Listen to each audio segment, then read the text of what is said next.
Hello. Eric, what's up, Eric? What's up, Okay, Ryan. Okay, look at this. We're live for real this time. This is it. This is the Comedy Cellar Nightly. I'm Ryan Beck. I'm hosting tonight, which means I'm the first person to speak, and then I will be quiet for the rest of the time. We have a wonderful panel this evening. We got Mr. Monroe Martin. Monroe, hello. Hello, Ryan. What's going on? I'm good, man. Nothing's going on. I guess this is Harrison Greenbaum's here. Hello. How you doing? Nice to see ya. I Great miss to you see guys. ya. I'm using my phone, so I'm gonna do this so I can see everybody else. Eric Newman and Matt Ruby. Eric Newman, how are you? Yeah. Right. And then Matt Ruby look like you got just came back from a safari, man. Look at you. Like he's giving I feel like a tours. safari. Yeah, let's talk about those animals. I like this unbuttoned look. This is very un-Matt Ruby. It's summertime, Ruby. Watch out. Oh, I thought that was a shirt. I didn't realize that was skin. Oh, but this is turning into a hostage video. I like it. Hold on. Here we go. Some of the time, Ruby looks That's like a too much, too sniper. much. You know how snipers look on Yeah. vacation? That's what he looks Yeah. like. On vacation. Matt looks a little bit like young Julian Assange.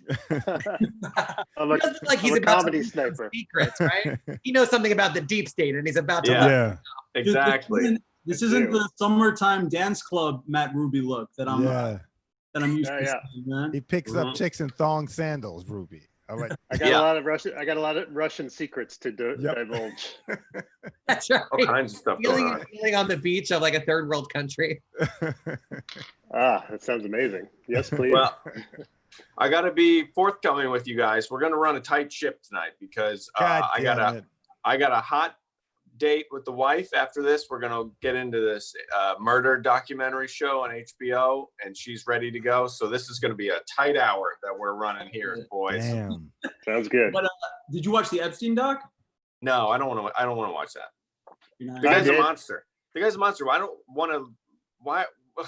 Fill me in. What don't I know? I think you might know everything. They pretty much cover everything that's been like speculated and whatever. I'm 3 episodes in. Has anybody else seen it? I seen a I little have, bit yeah. of it, but it was kind of boring because I'm like, of course he killed himself and he was sex trafficking. I thought they would like reveal more shit than that. Right. Yeah. I was was anybody else, Matt? Maybe Matt was in the same boat. I was slightly relieved that it was a Jew getting in trouble for like non-financial crimes. Was that like the silver lining? At least it was for not money Yeah. related things. Yeah. Well, that's because he's secretly a Mossad agent. You know that. Mhm. Oh, God. Based on that outfit, you might be as well. But no, he I did might be. he did fuck over people though, like money Yeah, wise. Yeah. Yeah, It was a he- backdrop of the other more important shit. Yeah, he Well- definitely like ran a fake like investment system. Right. Yeah, So, the thing that I like, He Ryan, still I'd kept say it real too- Jew. Go ahead, I sorry. know what it's interesting is like no one knows where his money really came from. He just has a ton of money, and like then maybe this other guy gave it to him, but no one knows. And then I thought the other interesting thing is like how devoid of charisma he was. There's nothing like interesting or charismatic or captivating, and like I don't understand how he managed to like hoodwink all these people into thinking he was something because he's like the most boring. Like there's nothing there. Yeah. Wow. And everybody was like, this is the most charming guy you've ever met in your life. And he in interviews just like, yeah, no. Just like, Yeah. Because he let them talk and then they got to see what they wanted. Yeah. Yeah. That is Yeah. a thing. That's definitely a Yeah. thing. Monroe's onto something there. Yeah. I just feel like we all already knew everything about this guy, and the whole idea of a documentary about this monster just felt like, that segment on New York One where the guy reads the newspaper out loud. Oh, Yeah, that's the best. Yeah, Nothing's never seen it, but I it like was fun. that. I have time But it- to read from this physical newspaper. Yeah. Who needs a Well- teleprompter? Who needs producers? I'm just going to read other people's content out loud as if Yeah. they can't read it themselves. Exactly. But isn't that how That's comedy this whole started? Wasn't documentary that like felt. Mort Sahl back in the 50s? Isn't that Mort what Sahl Mort was Sahl- making jokes about the newspaper. He didn't Oh, just okay. read the Right. newspaper to them. Yeah. This is Pat Kiernan. Pat Kiernan is not a comedian. He's like, I like Mort Sahl. I like what you're doing. What if We took No the funny jokes. out. Yeah. you stopped all this commentary stuff and we just got to the next article? What about that? But Yeah. Ryan, do you think the serial killer documentary you're about to watch is going to be about a pretty much nice guy? No. No, but I don't already know about this guy. This is the one on HBO about the original Night Stalker ears Yeah, I'll Be Gone in the Dark. I'll Be Gone in the Dark. Oh, That. yeah. It's very good. Yeah, so Patton we're gonna watch Oswalt's episode- wife, right? I've Yeah. watched 2 episodes. Wait, what? and- What? What do you mean, Patton Patton Oswalt's wife. Patton Oswalt's wife is investigating the murder. She's neither the murderer nor the murdered.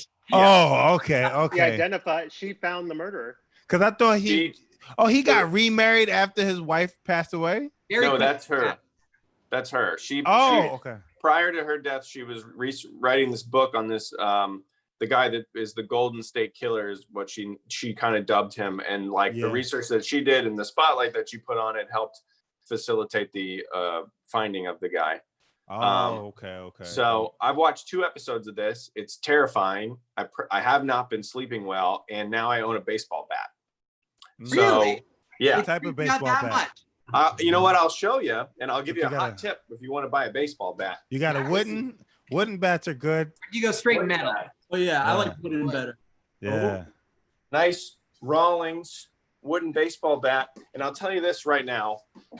You can get them for $20 if they have blemishes. This has like some paint drips on the end that aren't supposed to be there. So I got this on mega discount. Paint drips. Good people at Rawlings. They're not You don't moving a worry lot about of those property. paint drips. What is it covered in the blood of your enemies? Exactly. Yeah. This is for home protection or baseball, whatever happens first. So I got a hatchet. Oh That's shit, what I you have. do? Yeah. Where's when your this- hatchet? Hold on. I'll show you then. Yeah, get Hold the on, I'll hatchet, pause this. man. I'll be right back. That's incredible. I mean, I have a knife, but only because I have a kitchen. Oh, I got a knife too. Hold on. Where's my knife? I have knives just as a person. I guess those work as a weapon. I cut food with them. Ryan's from the Midwest. He's got to have a knife. I got a couple knives. Hold on. Oh, you like a hunting knife, I'd imagine. Hold on. I gotta go us, into us my. New York Jews, we don't know about weapons in the apartment. you Not know? at all, dude. Not at all. It's Nobody a has big weapons? risk. I'm trying to like cut hard shit with like butter knives. We have renter's insurance. That's what we have. I also I like got that that- Monroe Martin had to turn his camera off so that we didn't know where he hides his hatchet. Yeah, you can't be letting people know where your hatchet is. He can't give away the hatchet position. No, that's ridiculous. Is it under the pillow? Where do you think he is retrieving this hatchet from? Yo, no, I honestly almost forgot where it was, which shows you that Don't if a forget your real hatchet. emergency happened, I'm like, me and my wife would be arguing. I got a nice Oh, little shit. hatchet. Damn. Yeah, this thing is a beast. Holy shit, Monroe. Yeah. That's a crazy. Getting on a plane with that. You know what was the scariest weapon I used to have in my apartment? My brother and I were roommates, and he purchased on eBay a $400 bat, like actual thing that Batman throws, like the bat, A batarang. the boomerang thing, and it was metal and it was really sharp. Like if you threw it on the ground, it would like stick into the ground or whatever. That was probably the most threatening thing But then when he throws it, it's gone. Yeah. Yeah, so he got to have good aim. This shit, you can just keep swinging. Here's the knife. One of the knives. Nice little belt loop here. Yeah, yeah. I got another knife. This is a Swiss Army knife here. And then I have this the most powerful weapon that you guys will see all night. Pen. Oh, What the- hold mightier on. than the sword. I got one more thing for you, but it's not a weapon, but I can use it as a weapon. No, don't pull out your Turn dick. your camera off. Turn your camera off. Don't pull out your dick. We don't need to see it. Monroe, you can keep your pants on. Did you guys all hear when I said the pen? That was pretty funny, It was right? a good, yeah, it was a good line. Holy shit! Wow, dude. Is that like The Walking Dead? What? Sword or whatever? What is that? Wow. That looks like, is that Thundercats? Thundercats. That's Dude, that's oh my god! It It's really real is metal. Thundercats. I didn't get a sharpened jet though. Is No. that like hanging from the wall? Where do you keep that? It's hanging on my wall. Look, I'm sweating. It's heavy. You How do the lying, ladies? though. Yeah. How do the ladies How is this gonna respond help when? you? Well, I got the a ladies Got a wife. I got a respond when they wife. see She- you have- my wife loves it. She's like, "You gonna protect us with that?" I'm like, "I'm gonna try." That's what brought you together? Yep. Yeah. But that shit Like is when you go for your hatchet, and then the intruder immediately grabs the giant sword from your wall, and you're like, well, that ruined that plan. yeah. Yeah, I just gotta get He's the not sword raised with sharpened. that sword. I'm gonna get this thing sharpened. I'm gonna get the sword sharpened. It's hilarious. Right now, it's not. It's just like it's still. You can still poke somebody, but you can't like cut. Yeah, you can't be like swinging it like a knight, Yeah. like Lionel intended. In Brooklyn, That's there's amazing. a truck that drives around sharpening knives, and he just like rings it. It's just the most Brooklyn thing I've ever seen. Just like some van, a dude in a van who will sharpen your knife if you run out into the street with a blade. Nice. And it's I Brooklyn. like- I bet he throws in disparaging comments about your knife for free. Yep. All I right. assume so. Monroe and I shared what we protect our house with. You guys, what are you bringing to the table? You gotta You bring got something to nothing? the table. I've got my quotable Ben Franklin. Oh, good. A heavy book. Yeah. Yeah, I like I just that. read pithy quotations to them from the 1700s. That usually scares them off. I Harrison's- offer him a cough drop, and then I hope he chokes on it. Yeah, that's pretty good. I like that. You could also, pretend that you have coronavirus. I have these. You got to get out of here. I don't mean to be a douche, but I have a doorman. What if they kill your doorman?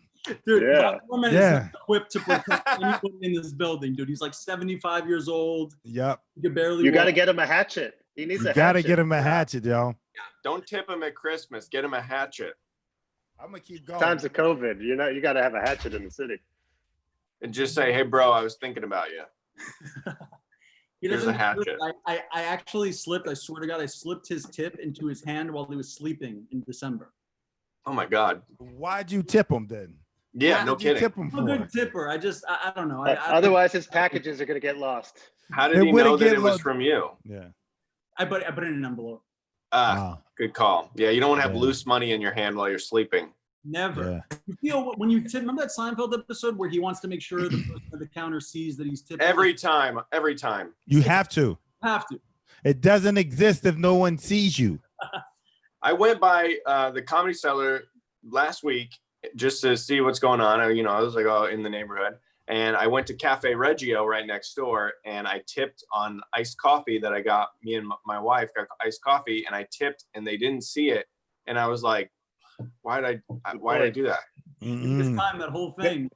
Yeah. That's why I don't give to charity unless they know. Unless like they know it's me. I'm Now, like, do you tip before the coffee or after the coffee comes? who tips They were- before to come? They were making it. Then when you go to the counter in there, they make it and everything. Maybe she saw it. I don't know. But then she asked a bunch of follow-up questions unrelated to the tip. I mean, I feel like if I put money in the bucket, both I get my coffee and a thank you. I'm a big, Yeah. I really want thank yous that's all I want. Yeah. I don't want coffee. Monroe's point, I do the pre-tip. Not enough people do the pre-tip, and that if you tip before the service, you're kind of making it more likely you're going to get good service. Yeah. Oh, yeah. It should be a But little. then what if you bit get like, hey, what if you there's get more- what if you get bad service and you're already tipped, and now what recompense do you have? You're going to get bad service regardless. It's New just York. expect the bad service. All right. Yeah. Yeah. But you'll get a smile at least, or you'll get to feel good that you did something good. I think Yeah, I what guess would you- happen if I tried to tip before the meal is that then I would just have a awkward conversation where they'd be like, "What are you doing?" Hmm. Like, I don't think I can pull that off. I think don't it's more of a have it. coffee. Yeah, or no, you drink tip- scenario. Yeah, it's like when it's not like a sit down spot. It's when like you like get your order, and as they're preparing it, you drop the tip. It just makes the transaction a little bit more easier. I see. Okay. Yeah. I was a server for 5 years, so unless you're like aggressively terrible, you're getting 20%. Yeah. Yeah. Yeah, that's right. I don't think I've very rarely lowered that from 20%. So a $2.50 cup of coffee. What are you doing for that? But I tip $1 on No. any. Yeah, you don't get $1 20% on anything that I don't sit down for. Oh, All right, what about picking? What about a up food? cab? Picking up food. Picking up food, if I'm I'll- picking I'll- it up I'll throw a 15, buck. if I'm picking it up 15%, no, fuck that. If I'm picking it up 10%, Okay. because you Wait. didn't do shit. Yeah. have No, you if guys I ever gotten pick a it up- tip? Have you guys ever gotten a tip after a show? Yeah. But Yeah. only from like Italians, and it always feels fucking dirty. It always feels weird. Yeah. Italians tip, and that shit is weird. Like, I'm like, I don't owe you no favors, right? Or, Is it like the handshake tip where they do this thing? yeah, it's always a handshake tip. It's It's a always an little Italian. slimy. I've had that happen. Yeah, and I'm like, thank you, But what am I supposed to do for this? I'm supposed to get you a table closer to the front now. What's I was doing Fairfield and like I was selling albums after. It was like right after I recorded my album and I was selling albums. And this guy came up and gave me $10 and the album cost $10. I'm like, you want an album? He's like, no. And it still kind of felt like more insulting, even though he was like giving me money. Man. Yeah. Your album. You can keep your album. Keep your album. My dog has enough toys to play with. I've never been tipped after a show, but I have had. I was in Bay Ridge. This was a lot of years ago. A guy pulled a gun out during the set and was like waving it around, but he thought he was in on the joke. It was like one of those hecklers that thought he was funny. So then his like one up of the make fun of me again, buddy, was and then I was like, okay, I make fun of him again. And then I was very new to comedy at this point, by the way, because I kept talking to this guy, didn't need to. Yeah. And then he pulled out a gun and he was like, I don't know, he was putting on that he was a made man or he was a made man in Bay Ridge. And so after the show, he like came up to me and a couple of the comics and he was just like, hey, he comes up to me and he goes, you're funny. You're fucking funny, buddy. Come on, we're going out. And I was like, hey guys. And I just grabbed whoever was around. I was like, we're going out. I'm like, I can't get out of this. And this guy it was just so strange because he like got us all this food. He got us all these drinks, and then he went out to the back patio of this restaurant in Bay Ridge and was just screaming at one of the neighbors through and yelling at them to throw toilet paper down. And that's when we made our escape. Oh, hilarious. After you ate though, you ate the food, right? Yeah, I ate. Okay, cool. I ate and we got out of there as fast as we could. Good. It was crazy. Have you ever like tried to sell like a t-shirt or merch after a show and someone tells you you don't have a credit card machine, so you're like, oh, I only take cash, and they're like, oh, I'll get cash, and then you wait there like hopelessly for a half hour and he never comes back? I don't sell anything. That's never happened, but I can bet. Yeah, I can bet that's rough. Yeah, that sounds like you describing a very personal sadness. Yeah. Oh my Jesus Christ. All my sadnesses are very personal, Harrison. Like you just stood there though? You're just like, yeah, no, he said he's coming back. Just hat in hand. I waiting for daddy. Gave me snacks after they get, like everybody like they leave you food, like they send cookies or whatever. This person baked these brownies, and my first thought was, oh shit, I really hope they don't have pot in them because I don't want them to think that's a really funny gag. And then they send me, so I had to make sure they didn't have pot. But on the other hand, I was sort of like, someone was like, oh, why'd you eat them? What if they were poisoned? I'd be like, I'd be flattered if if they thought of me that much, they went through the trouble of poisoning my brownies in a weird way. That's a super fan, right? Right. You'll be like Selena famous then. Yeah. Yeah, they tell you not to eat any food fans send back, no matter how nice they are. I'm trying to think of there's always weird shit that happens after shows. I was opening up for Lenny Marcus one time, and after the show, some lady, two old white women came up to me, gave me a hug. One of them sniffed my neck, like stuck her nose right here, sniffed my neck, went up and went, you smell good for a black man. And like we stood there, and Lenny Marcus is like, what the fuck does that mean? What do you mean by that? And she's like, I don't know. She walked off. Unbelievable.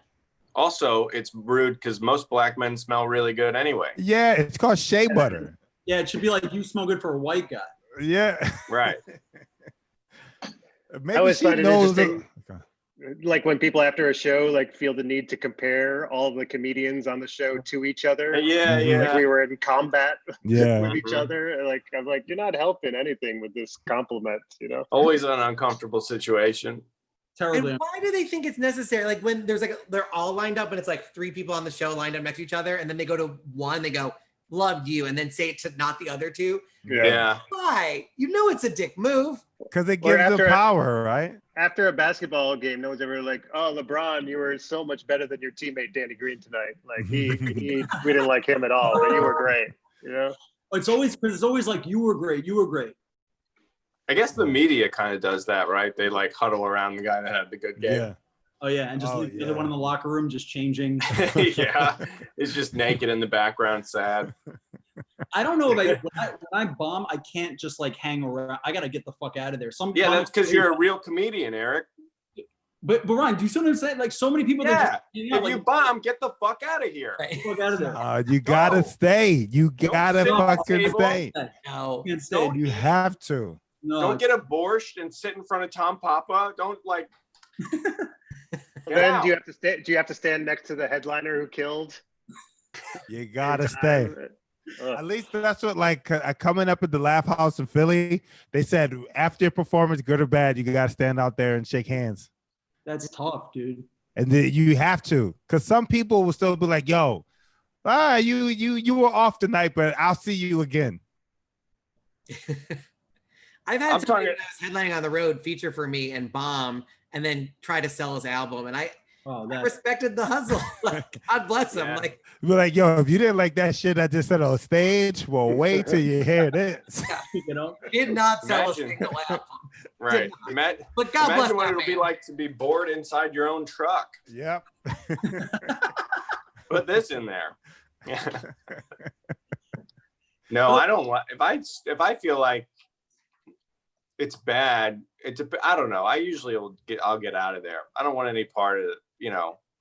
I had What's friends nice from- is that if you have a couple sets in the night and the early ones are bad, it's not nice, but if you're gonna have a bad one, I like to get it out of the way early so then you can like remedy yours. You know. All that matters is the last set you had. Everything else before that is fiction. If you have 4 sets in a night and the 3 are great, you're already like, I'm going to bed. No, fuck that. If the last one is the bad one, then it's the worst night. Cause that one fucks with you. It's like, what the fuck what the fuck happened? Right. They were drunk, man. They were drunk. Yeah. The morning hangover from a tired. bad set, the morning hangover. It's the fucking. How was everybody's last set prior to the quarantine? Because I know I don't know if I know Monroe's got up since then. I haven't got up since March 5th, 15, 13, something like that. Yeah. And luckily, it was great. Had a great time. Yeah. So I think if it wasn't good, I feel like this would be a completely different experience for me. Yeah, same. I went out feeling funny. The last set was the 15th. I think we were on the same show, the Live at the Comedy Cellar thing, and that was fun. And you know, you feel yourself after that. You was like, yeah, I got a televised set out there. Fuck with me. And then comedy disappears for like a couple months, and then you're like, shit. And then the park shows are fine because you're just talking. Like, I don't even really do jokes because I'm like, I don't give a fuck. The trash man is gonna go by and say some shit. Yeah. So I use it as an excuse just to work out your thoughts, right? Mm-hmm. I'm doing that. Oh yeah, sorry. No, go ahead. How was your last set prior to the quarantine? Oh, so I was headlining a club called Junior's Last Laugh, which is a prophetic name for your final headlining weekend. In Erie? Yeah. It's a fun spot. It's awesome. A fun spot, yeah. And then I came back and I did the last show at the Cellar before it shut down. It was that midnight show. It was a taping. Yeah. And it was eerie. Like, you could feel it in the air that people were like, should we even be here right now? Yeah. So it was a little bit weird. It was still exciting because it was taping, but it was weird. And then, I've had like 3 shows since then. I did like a drive-in comedy show. Have you guys done any of those? Mm-hmm. Which one of you did the Bel Air Diner? Yeah. How was it? Yeah, how was that? You know what? It was better than not a show for sure. Like it was you felt I don't know if it was like cocaine. Maybe it was crack. If like stand-up is cocaine. I don't know drugs. Yeah. But like, I don't know levels of drugs. Matt can help. But it was, it was cool. Like there was like 3 physical people in the audience, and then everyone else was in cars. But like, so they would like make the wipers go, or they would honk, or they would make their headlights go. But it was just such a relief to be on stage and actually hold a microphone and just like, because my biggest fear going on was, do I remember my jokes? Did I lose anything? Can I still do it at the level that I did it when I paused? So that was all running through my head when I got up there. Are you guys doing regular jokes at this point? Or are you doing any COVID stuff and then regular jokes? Or what how are people handling it really? Mix it in. I feel like, I feel like your material, I don't know about y'all, but I feel like I try to write shit that I can tell 5 years from now. Yeah. Because I'm lazy. I've kind of taken. I usually take that approach, but I kind of have shifted personally because it's like I have this. In 2 weeks, I'm going to do Rochester, the Carlson Club. I hear good things about that place. Yeah, I have to, but like more so, it's going to be like a big return for me to doing stand up, and it's like I don't want to stand up there and try to remember jokes that I'm not passionate about right now. Because anytime I try to remember jokes anyway, no matter what it is, it's not great. Like I have to talk with momentum, and so it's like I have ideas on the protests and the monument stuff and the quarantining and all this stuff, and it's like I need to talk about this because that's what I care about right now, and so I think that's going to translate. And then hopefully I can remember a couple of jokes in the midst there and just get my feet wet again. You know what I mean? Because it's like the crowd's going to be half full. It's weird anyway, and even though they're in phase 4, it's still fucking weird to be outside. So that's kind of my just the fact that you get to headline, that must be like exciting as hell to be thinking about. Oh no, I got the best job. I'm going to be featuring, so I can just go up. I can go up and just get out and talk and get out of the way. I do think though that I think audiences are going to these comedy shows to escape from all of the like sadness and madness that is COVID and everything that's happening around it.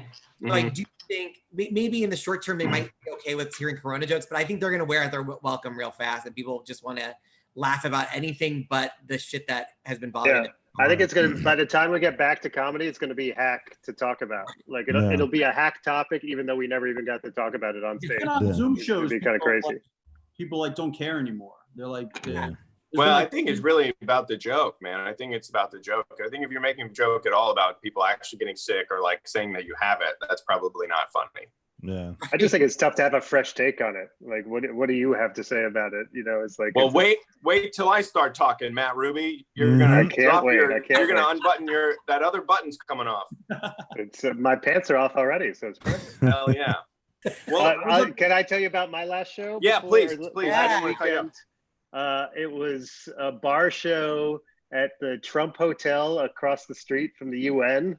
There's a bar there, and there was a show, and there was a dude at the bar who just kept yelling out shit throughout my entire set till I was like had to engage with him. And then afterwards, someone told me he was the Ethiopian ambassador to the UN. Oh, Larry, did he have his little earplug in so he can hear what you were saying? No, I mean, translate it. He spoke English, but with an accent. But he was hammered, and he was like, It made sense because dudes like that think they're always the center of the room. Yeah, and it was like a weird show anyway. So like the whole thing was fucked up. And then also at the Trump Hotel. Yeah, so it's like in the middle of a epidemic at the Trump Hotel across the street from the UN, which is probably like the most likely place for a terror attack. I'm like, these people just don't give a fuck about anything, Nothing. It was a messed up show. That's wild. Who books that? I'll tell you later. Monroe I just love that idea so much of us doing stand up for the people at the UN when they're all just and then they want to heckle, so they're just fuck you. I did. They tell the ambassador, or they tell the translator. I did before in Kazakhstan, where I would perform stand up, and then it would be translated into Russian by my Russian translator, who was stage right. It's over the mic. So I would do my joke, and then he would.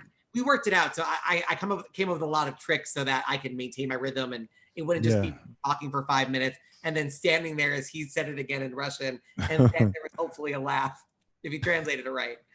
But yeah, that was the experience. Was I would do a joke, and then he would translate, and then I'd do the next part of the joke, and then he would translate, and there was that delay between me telling the joke and then it hopefully hitting the audience. I feel like that's nice though, because if a joke bombs, you can just blame the translator.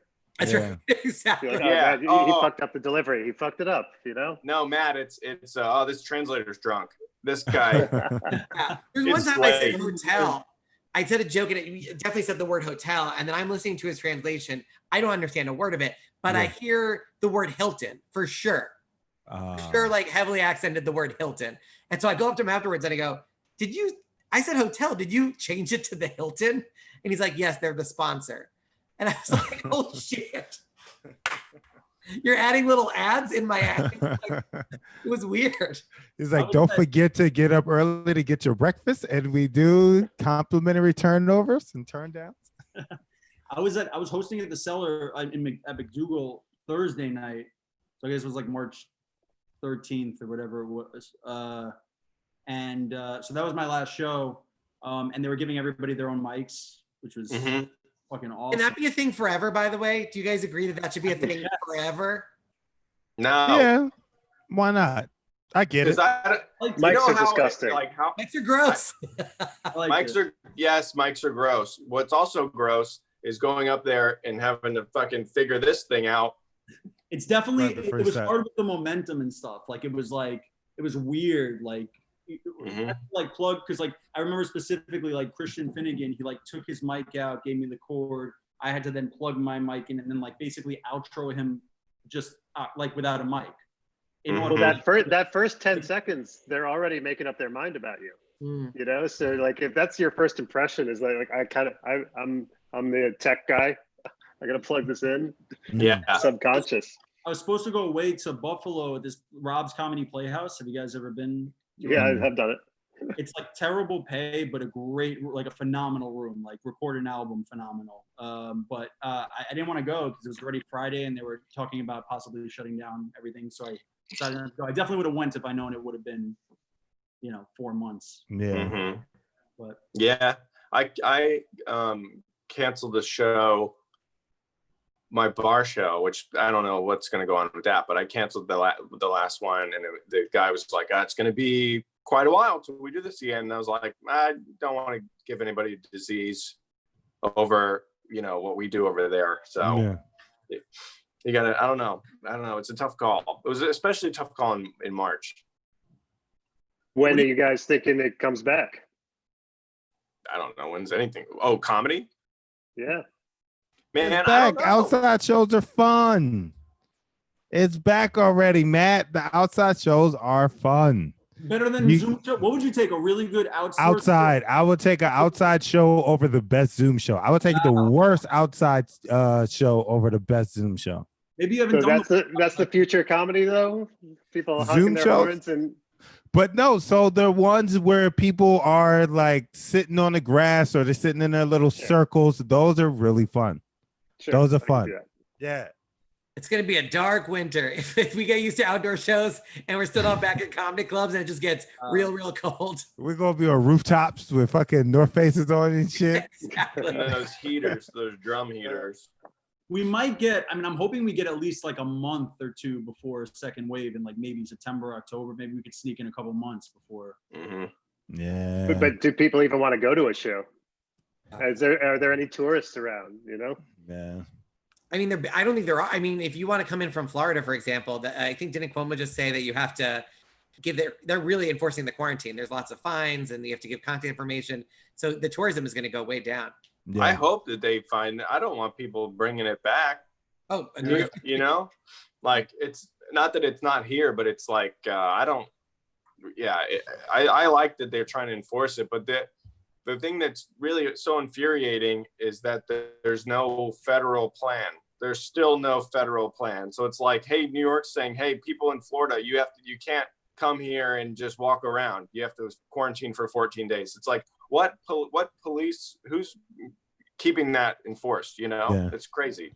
It's also, to me, it's like crazy how COVID and comedy thrive in exactly the same environment. Yeah. Like a group of people packed into a basement for like an extended period of time, laughing out loud. Like the only thing worse would be if you were like in a diabetic choir on a cruise ship or something, like for perfect Corona conditions. Yeah. So I feel like whatever happens, we're like the last ones, Absolutely. Yeah, that's a very good point. It is like the exact medium that suffers most, I think, because movies and Broadway and everything you can just stare at. I think Broadway last though, because Broadway's like 1,000 people in a theater. I think a comedy club people might Broadway under closed like down 50 people shows might be a thing.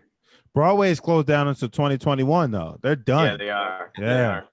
They could easily, they would be the ones, their venues are so big they could social distance pretty easily. Broadway. But rent is I so think if high if a though. Broadway show isn't like 2/3 full, they're like losing money on the whole operation. They have to be Yeah. like 100% packed every night to even see a profit. Yeah. I think they it's lower really- the minimums for bringer shows. Caroline's will only ask for 12. And if they 14 if they're wearing masks. Yeah. Yo, remember how Do you ever do? You guys ever do those? Anybody ever do the 15-person Caroline's bringer? I don't have 15 friends. I don't Yeah. I don't know I 15 live in New people, York. especially Remember that? if you move to New York City, you don't know 15 people. Nope. I came from Missouri. I still don't know 15 people in the city Yeah. that would come the to. only bringer show I ever did, the only real bringer I ever did. My friend was booked. He is no longer in comedy, but still one of my best friends. And it was like it was a 7-person bringer. And he knew that 15 people were coming. So I said, do you mind if we just have half of them say they're for me and we both get a spot? And he's like, not a problem. So I basically took half of his friends, and the booker was so mad. She's like, you're not allowed to do that. And I was like, why can't I? She's like, they're all for him. Yeah. They're his friends. I was like, well, we have a lot of the same friends. They know me as well. So I ended up getting on, but that was how I tried to like. Ugh. You're a bringer poacher. Yeah. I hope that they're my the friends. coronavirus purges that part of comedy. Oh, I yeah. think I don't know if that'll work, if that'll be true, but I hope it purges all of the nasty business practices.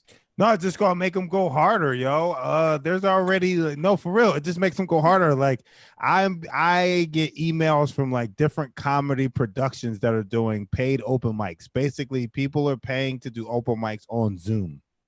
Oh, You'll just no. find another way to hustle up and coming comic. Yeah, I ain't gonna say the club, but that's the thing. I'm not gonna say the Start your club. own Zoom in response. Yeah. You should say the club. Nope. Fuck them. Nope. We should do a documentary about every sleazy producer. That's Yeah. too long. Yeah. That'll be like a It'll 4-part be an series. It'll be like Last Dance, like eight Yeah. parts. 10 Sundays in a row. Mhm. You're gonna have to deal with all these different guys named with strange names. You know, Yep. they all have a Toyota from a year that you're not even sure they made Toyotas. 10 Sundays in a row at 4:30 p.m. Yeah. They all inexplicably have a boat. Mhm. Oh man, I just didn't know better when I first moved. You just do those open mics for $5 to go on, you know, and then you get a couple of friends that go there. So it's like, oh, that's where I want to see these people that I know. It's crazy. Hustling young comedians, bad business. Barking. Did you guys also? I remember barking for stage time the first few years for sure. You know what I saw in my neighborhood of all? I live in Crown Heights, Brooklyn. This couldn't be further from Times Square.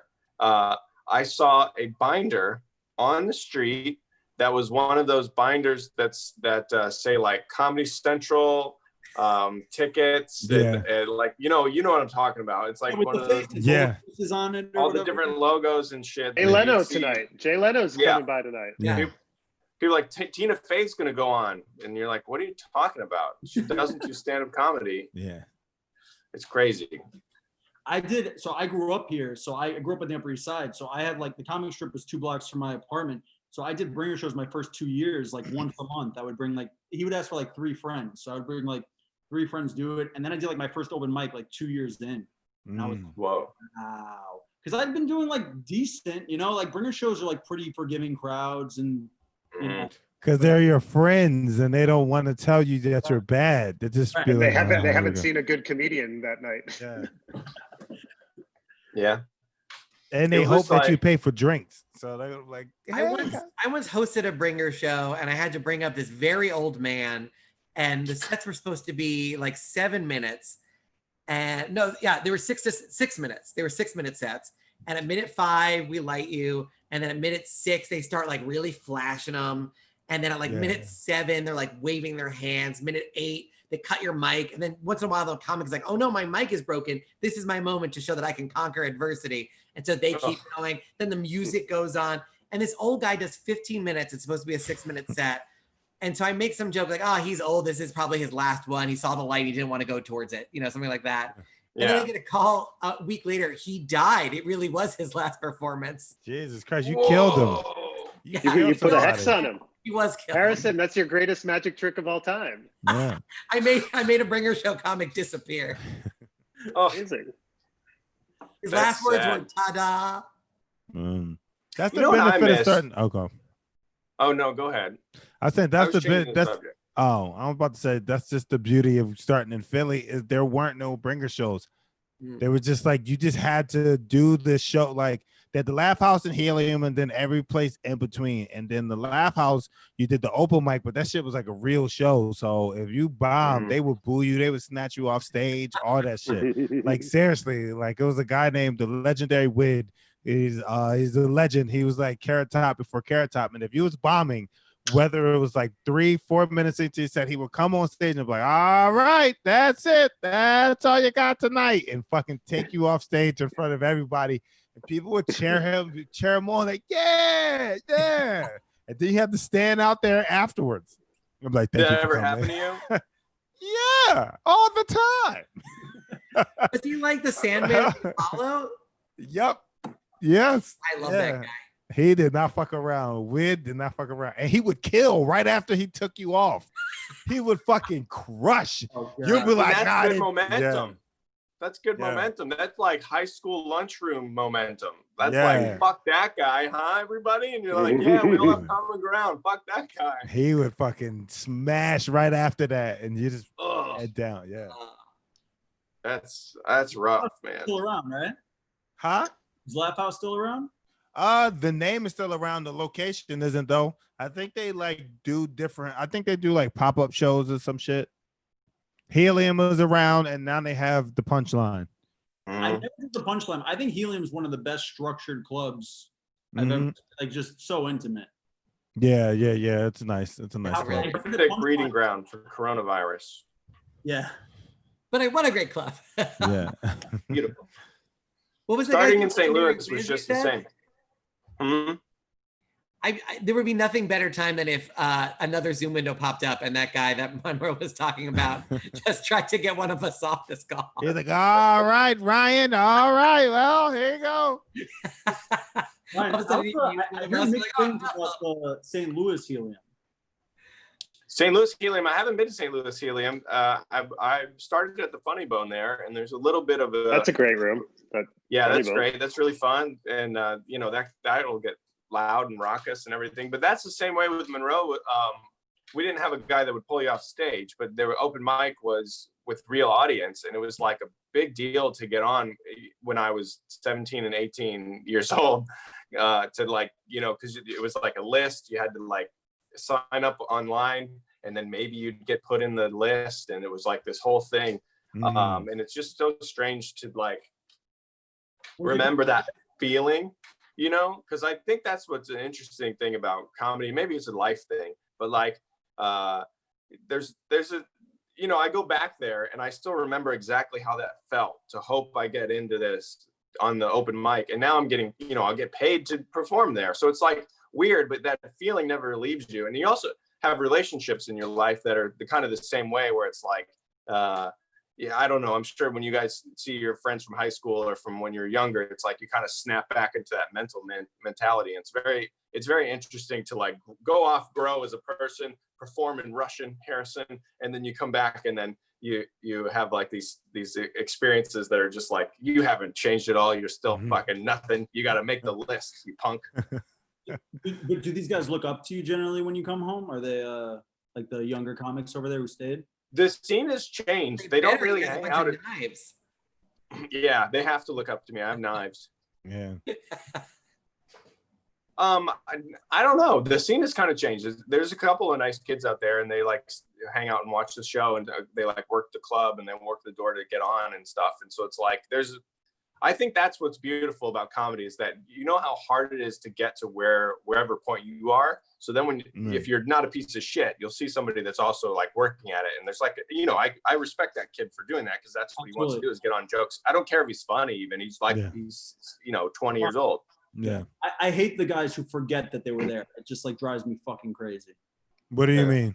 Like guys who just like get to a certain level and they forget that they were once the door guy or they were once, Oh yeah, you know. absolutely. I just think that's such bullshit. Yeah, it sucks. It sucks. There's like, this is the nice thing that is the common bond between all of us, and why the idea of this as a podcast even works, because it's like, I didn't know who I was going to talk to tonight, but it didn't really matter. Right. Because we comics, motherfucker. Yeah. We've been in the same war zone. Yeah. Yeah. Right. So where did you guys start? I don't know, Eric, I know you started here in New York. Ruby, New York. what club did you like where you're like, that's where I'm going to go? When I first started out, I was doing stuff at Stand Up New York. Which actually back then was a decent club, but like on Mondays they'd have an open mic, and like if you and then I forget the name of Greenwich. No, it was the Boston Comedy Club, and then it changed its name. CB's Comedy Club. No, right above Bag It In, Harrison. Oh, I feel like you know what I'm talking about. Like, Yeah, it's like Boston became Zinc Bar, I think. it was something else though in between. Anyway, I wound up getting up there a lot. I was like wherever I could get up, was sort of where I was hanging out. So Yeah. But yeah, I recommend not starting in New York if you can. seems I like a wiser starting path. and then moving. Starting and moving was good. Yeah. Moving to New York, you mean? But I feel like that's just, dude, coming here from somewhere else and like trying to make a name, that's fucking hard. That's another crazy. The person I saw do it the best was Kumail. Kumail moved to New York, and within like 6 months was just like, Yeah. like he knew every key to turn. Hannibal too. Hannibal like came from Chicago and just blew up instantly. Everybody, I remember seeing him the first time on stage in New York, and everyone was like, "Who the hell is this guy? He's so funny," and he did it right. I still think of the pickle juice every time I have pickles. I think of Hannibal. Yeah, but you guys are mentioning like the stars, like even to like if you were like a regular feature in like North Carolina or whatever, and you were like one of the top 5 comics in North Carolina, like coming to New York, it's hard to get any club to work. You would just, you're doing bars, you're doing, like Jordan Fisher has had a really good ascension. He came from Raleigh. Good Nights. Have you guys been to Good Nights? It's like one of my favorite rooms in the country. Have you ever been? Never been. Phenomenal. But I know of that club. Yeah. I consider myself a Boston comic because I went to school in Boston, and I didn't start stand-up until I was in college. So my first 4 years of stand-up were in Boston and at the Comedy Studio, which is like. You're from New York, though? I'm from New York, yeah. So it's ironically when I came to New York, I've been doing all my stand-up in Boston. So a lot of people, and all my friends were Boston comics. Yeah. So some people just assumed I was a Boston comic, and I still feel like a Boston comic because that's where I started. That's where like my comedy was born. Yeah. What do you think the best club in Boston is? Is it Laugh Boston? I'm a Comedy Studio guy just because that was my first home club. It was right in Harvard Square. I was literally like a 2-minute walk from my dorm. And it was like it was the 3rd floor of a Chinese restaurant. And the comics that came out of there, so many just like brilliant Boston guys like Gary Goldman and Mike Kaplan and Josh Gondelman. And just all the Boston guys that you like hit that club. And Rick Jenkins was a comic who ran it, and he knew how to run a room that made you feel really supported and you could be weird and quirky, like Eugene Merman. The Scorpion Bowl. And the Scorpion Bowl, the best. What's the Scorpion Bowl? A giant bowl of liquor that was like $16. Oh, and you would have like six straws. And Rick Jenkins, one of his jokes, because he would always have a joke about the bowl, because somebody in the audience would order it. And I think the joke was the reason it's in a bowl is so that you have a place to put your face afterwards. Does he host the shows? He would host every Saturday night. Okay. Yeah. That's great. Certain legendary jokes that he would do almost every week, to the point that he had like a needlepoint of one of his jokes in like the back wall of the old club. He would do this ghost joke about the big dig. But yeah, just a great dude. And now he buys Johnny Carson suits. He gets them on eBay. So his outfits on stage are legitimate Johnny Carson suits from like the 70s. They're awesome. I have one of those. It's really? Sick. Yeah, I got the jacket. It's fucking awesome. Can we see it? Is it nearby? No, I don't keep it by the knives. I like how the knives are readily available, but the suit jacket, I'm fine. Yeah, the suit jacket's in a closet, man. Come on. Where did you get it? The knives are on the ready. How much did you pay for the jacket? The jacket I got on Etsy, you can find one Johnny Carson suit. They're crazy because the 70s cuts are very strange. They don't fit the male body in any fashion. So I think it was relatively cheap. It's like, oh, look at this jacket Harrison's got. This is the craziest suit. I did a game show and I got to keep the jacket. This is the craziest jacket Wow. I don't know why the tags are on it. Like I'm able to return it now, but Yeah. What was the game show about? Getting children into your van? Yeah. yeah, it's a reboot to the reboot of Willy Wonka. Harrison, I like your purple suit that you use for the magic show for the. You're gonna go change again. I can go find that if you'd like. My closet is very close. Remember, you started in Philly. Matt started in New York and Philly. Yeah, man. Yeah. It's crazy. It's crazy to even realize that. I don't know. Maybe I'm being overly sentimental because comedy has been on hiatus for a while. But it's just wild to think that at any point anybody started. You know. Wow. like it's like you look like a California raisin. Oh yeah, look at that. You know what? I love this jacket, and I perform every year. I volunteer every year at a magic camp, and so it's like 1 week out of the year I take off and I just go and I teach kids comedy and magic. Yeah. And so we do shows at night for the kids so they can see like active magic acts. And so I was like so excited to wear my fancy crimson suit. And then one of the kids was like, "Oh, did you actively make the choice to dress like Ketchup?" And I was like, "Son of a bitch!" He cut right to me. And now that's the first thought I think of anytime I put the suit on is I'm wearing the Ketchup suit. It looks purple though from here. A little bit. Over Zoom, it looks purple, yeah. But it looks leathery too. I California heard it raisins. to the grapevine. Love the California. Wait, but what material is that? Because it also looks like leather from here. People always thought I was wearing leather. It's actually just like cotton with like a lot of shininess to it. Oh, that's a Diddy. That's like old school Diddy and Mace jacket. Yeah, I don't know where it comes from. A costume designer found it in a warehouse and was like, "Let's see if this works." And I was like, "This is the one." It comes that from looks Bad like it was in a Boy warehouse. Records in 1996. very maze. What the hell, Ryan? What happened? You I look can suave do with in your a dog. Hey, jean you jacket. handsome as hell in Yeah. that photo, dude. Hey guys, wait, I look what? Handsome as hell in that photo, dude. Thank you It's so very much. model-like, Thank you. and that's an American Eagle. My ad right there. phone. I'm doing this for my phone, and it is on low power now. But I told you we're gonna hard out at an hour. So And your phone knows it. Well, we got 5 minutes. we got 5 minutes. Let's do something fun. We're all talking about sad things that like how comedy, we don't know if we can do it anymore. There has to be something fun to say, right? Oh Yeah. boy. Nah. What TV show is everybody most into right now? Fuck, I'm so tired of my television. I All want right, to do anything else. All right, Ryan, take All it. right. Got sad immediately. I got Okay, two. I don't want to. Sorry. I got a couple. I like Dave. Yes. I like Oh No Jerome, and then I'm watching this anime called Assassination Classroom. What is Oh No Jerome? Oh No Jerome is a 15-minute show on FX with Mamadou. I forgot his name. I forgot his last name. His name is- Mamadou Athey, Susan Cryer, Avital Ash, and it's called Oh No. It's called Oh Jerome No. Yeah, Oh Jerome No, and it's a really good show. It's about like this dude. It's about this black guy who is like overly sensitive. He can't control his emotions. He falls in love very easily. He doesn't stand up for himself, and it's How does pretty he funny. smell? How does he smell? Probably delicious. He's African. That could go either way. But I feel like American Africans, they fucking go overboard.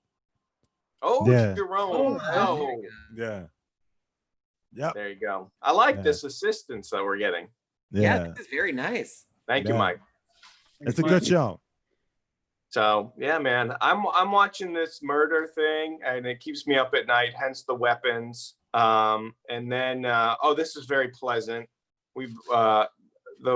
Grace just got us onto the Babysitters Club on Netflix. It's very very nice children's television. So Hilarious. You're enjoying it? yeah, it's really nice. It's nice little stories, and these girls are good actors, and it's kind of funny. It's got Alicia Silverstone in it, so whatever. Nice. I just watched My So-Called Life. Have you guys seen that? Mm-mm. Never saw it. Ooh. Good. That's a throwback. Excellent. Yeah, it's really. It only won one season. It had like no viewership, but it was great. Now I'm watching Friday Night Lights, which I think is Which is great. Friday Night Lights It's is good. fucking awesome. great. I love it. Yeah. I have watched since quarantine started. We've watched every season of RuPaul's Drag Race. Oh, which we were doing that. 12 seasons. Yeah. Damn. Over a decade of television, and we have caught up. Yeah. Well, drag queens do have a lot of outfits, so you're probably going to expect 20 seasons. Yeah. It's going to do It's amazing. Simpsons numbers. I think it's going to be on. Yeah. I'm It's gonna surprised there aren't more drag queens at like the Cellar or like in comedy clubs. I guess they don't have to because they draw their own audience and it's its own scene. But there are some of the queens on RuPaul are very, very funny. Oh yeah, my favorite. I think she's so funny is Bianca Del Rio. She makes me laugh very hard. There's one line that she said was like, "I know what you got on your SATs, ketchup," and I lost it. I ran around my apartment. I was like, "That's so funny." I had a friend who was really big in the drag scene, and he's like, "You got to come. There's this great drag queen. You're gonna love her. She's amazing, so funny." And I had that comic thing of like, they're not as funny as like a comedian though. Like, it's not gonna be like Cellar level. Let's slowly roll. And it was Bob the drag queen, and I ate my words so hard because Bob's funny. He's so funny. So Well, also, when you have music, it's so much easier to be funnier. Like if you make music, then everything you do is hilarious to people. But nothing's worse than making a song that bombs and you still got 4 minutes. Sing You to it. still got to do the whole song because the music is playing. A lot of Rick Chrome on the piano really has me dying sometimes. Yeah, it's funny. I like music is a great music, magic, comedy. And if you can do anything in addition to comedy, you're gonna be better off. It's very hard to just be funny. And if you don't have anything else, if you're not talented in anything else, you're really missing out. I wish I knew how to play an instrument. There's not a night in comedy where I don't wish that I knew how to play an instrument. But what do you want to go up there and play funny songs? I want to entertain people, Matt. You should Sometimes dance. you're musing. Why don't you dance, Ryan? Yeah. You know what? I could Do a little dance. jig. I could do a soft shoe. I could carry my bat around. Based on that profile pic, you can model. Yeah. Yeah, I don't think anybody wants that. But I think if anybody wants to like write really funny songs, play piano well or guitar or whatever, like they're never gonna make that argument like, oh, it's not like, it doesn't align with the integrity of stand-up. Like you'll use it, you'll do it. I just don't know how to do it. I mean, I definitely, it's been a very big struggle. When I started out in comedy, I didn't want anybody to know that I did magic. And I kept them very secret, like a preschool teacher and her burlesque career, like just tucking a duffel bag of pasties in my closet. And putting them together, I only happened more recently where it was like, all right, I love both of these things, so I can put them together in a show. Yeah. But I do think it's a struggle because you want to prove yourself to the comedians who are doing straight comedy. And like, anytime I'm doing a lot of magic, all I want to do is get on stage and do just jokes. And then there's a time when I'm doing a lot of comedy, I'm like, it would be nice to do a magic trick. So I feel like whatever one I'm doing, the other one always feels more appealing. Yeah. I think it's just like people got to use everything that you can do, right? Because otherwise you're not being authentic to yourself. And that's the thing that makes comedy good, is if you're being authentic, in my opinion. But I'm just really cool and really smart. So what do I know? Guys, I feel like we had a great show. Does anybody want to say anything before we sign off? Right on that goddamn nail. Look at that. 9:30. You timed that up perfectly. Hey, Monroe, who's your favorite character in the Lights? Huh? Who's your favorite character? Tim Riggins. Tim Riggins, but the coach is probably my favorite. My favorite. I like Coach, Riggins, and Smash. Those are my three. Yeah. The coaches make the. Yeah, we're gonna run this into the ground, Ryan. The coach makes me feel like. Look, I'm gonna smash my phone. We'll see what happens with the YouTube. Hey Ryan, can I plug my new album? Please. I got a new special on YouTube, and it's out as an album too. It's called "Feels Like Matt Ruby," and the YouTube has like some documentary stuff and Q&A. So check it out. Dope.